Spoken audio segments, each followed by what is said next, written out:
और इसी सवाल को लेकर मैं गुलाम हैदर आपके पास आता हूं, और सवाल पहला यही है जो लोग सोशल मीडिया पर चर्चा कर रहे हैं कि क्या सीमा हैदर यानी जो आपकी पत्नी, जो कि अब हिंदुस्तान में है, जो कि सचिन की पत्नी बन चुकी हैं, क्या उन्हें आईएसआई ने ट्रेनिंग दी है? आपको कैसे पता चला कि वो पाकिस्तान उन्होंने छोड़ दिया, हिंदुस्तान चली आई हैं? सर ये तो नहीं पता ना, बिल्कुल भी मुझे तो इल्म ही नहीं था ना, बिल्कुल ये कहाँ चली गई, किधर है। जैसे भारत मीडिया के जो खबरें चल रहे थे, भारत मीडिया के थ्रू पता चला कि सीमा जो है ठीक किधर है भारत में। लेकिन गुलाम हैदर 4-5 साल आप साथ में रहे, 4-5 साल तक आप लोग रिलेशन में रहे, शादीशुदा जीवन में रहे और बच्चे भी पैदा हुए, तो सीमा का स्वभाव कैसा था, कैसे बर्ताव करती थी? खास तौर पर घर में, परिवार में बातचीत करने में अगर मैं बातचीत करूं, एक चीज और की क्या वो अकेले बाहर जाया करती थी? ये सवाल मैंने इसलिए पूछा क्योंकि अकेले अपने बच्चों को लेकर वो हिंदुस्तान चली आई। नहीं सर, बिल्कुल भोली भाली शादी थी। मैंने आपको सही बात बताया, जो हकीकत बताया, बिल्कुल शादी थी। ये कहाँ बाजार तक नहीं निकला जाता था, कपड़े के लेने के लिए, बच्चों के लिए मेरे साथ आया करता था। बिल्कुल भी सीधी सादी लड़की थी सर। ठीक, ये बहुत बड़ी बात है। और सीमा जी, ये बहुत बड़ी बात है कि अकेले आप बाहर नहीं जाया करती थी, गुलाम हैदर आपके साथ हुआ करते थे। मैं एक चीज थोड़ी सी व्यक्तिगत अगर मैं समझना चाहूं, अगर आप कंफर्टेबल हो बताने में, कि गुलाम हैदर का व्यवहार आपके प्रति कैसा था? ये सवाल इसलिए भी क्योंकि आपने फैसला लिया कि आप उन्हें छोड़ेंगे, आप सचिन के साथ रहेंगे।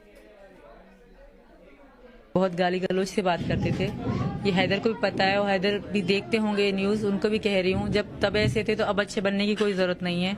मैं तुम्हारे साथ कभी खुश थी नहीं, ना कभी खुश रह सकती थी, इसलिए मैंने ऐसा डिसीजन। अच्छा, इसलिए आपने तय किया कि आप गुलाम हैदर से दूर चली जाएंगी, उन गुलाम हैदर से जिनके साथ आपने खुद लव मैरिज की थी, पहले फोन पर बातचीत, फिर उसके बाद तय किया कि उनसे निकाह करेंगी। लेकिन यहां पर फिर आपको उनका बर्ताव बुरा लगा, आप सचिन के संपर्क में आ गई, फिर आपने सचिन से शादी करने की बात शुरू कर दी। लेकिन गुलाम, मैं आपसे जानना चाहूंगा कि सचिन से लव मैरिज, जानकारी यह है जिसकी मैं चर्चा भी कर रहा था कि आपसे भी लव मैरिज हुई थी, ये दोनों लव मैरिजेस हुई, गड़बड़ी कहां हो गई?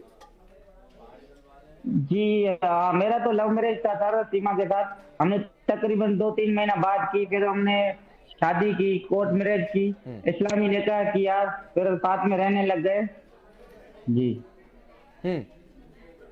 नहीं सर, ये लव मैरिज नहीं है, ये पूरी कोई कहानी है लव मैरिज। इसको 4 बच्चों की माँ को इश्क लगता है, अपना परिवार, घर, बच्चे छोड़ के इधर आके रहना, साफ इनकार कर रहे, मैं मर जाऊंगी, नहीं जाऊंगी, ये तो कोई पूरा कोई प्रोपेगेंडा चल रहा है सर, ये हकीकत नहीं। अच्छा, एक चीज और मैं आपसे जानना चाहूंगा, क्योंकि यहां पर जो जानकारियां मिली हैं, पुलिस ने चूंकि पकड़ा भी था सीमा को और सचिन को, सीमा के पास से 4-4 फोन बरामद हुए हैं।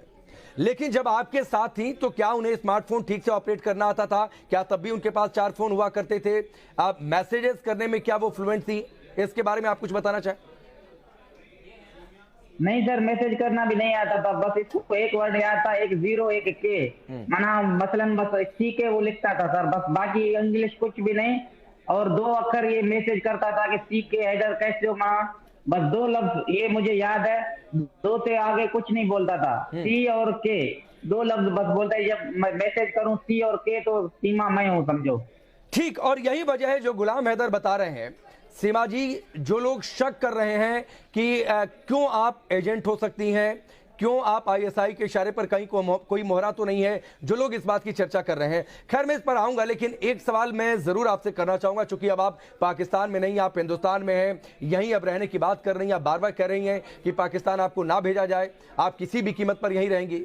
तो जरा ये बताइए कि पाकिस्तान के लोगों की आपके प्रति राय क्या है, आपके प्रति रवैया क्या रहा है? क्या किसी से आपकी बातचीत हुई हो या फिर कोई संदेश इस दौरान आपको मिला हो? ऐसा तो नहीं करी। कल एक लाइव में आए थे पाकिस्तानी, तो वो थोड़ा अलग तरीके से बात कर रहे थे मुझसे, मुझे लग रहा था कि वो नाराज तरीके से बात कर रहे थे मुझे, क्योंकि मैंने उन्हें देखा नहीं, लाइव बात होती, मेरी माइक लगाई गई थी, मैंने देखा नहीं था, क्योंकि अभी तक नाम पे टीवी है, एलडी वगैरह नहीं लाए हम लोग, पड़ी है, उसका रेंट देना है कमरे का, तो हमें कुछ भी अभी पता नहीं वहाँ क्या चल रहा है क्या नहीं चल रहा। हाँ, एक उसने मतलब इस तरह के सवाल करे कि तुम ईमान से खारिज हो गई हो, मैंने कहा कि मैं हैदर को तलाक दे चुकी हूँ, इस्लाम में ऐसा है। उनके वो कह रहे थे कि आपके कहने से ऐसा कैसे है कि 6 महीने साथ ना रहे, डिवोर्स, ऐसा है।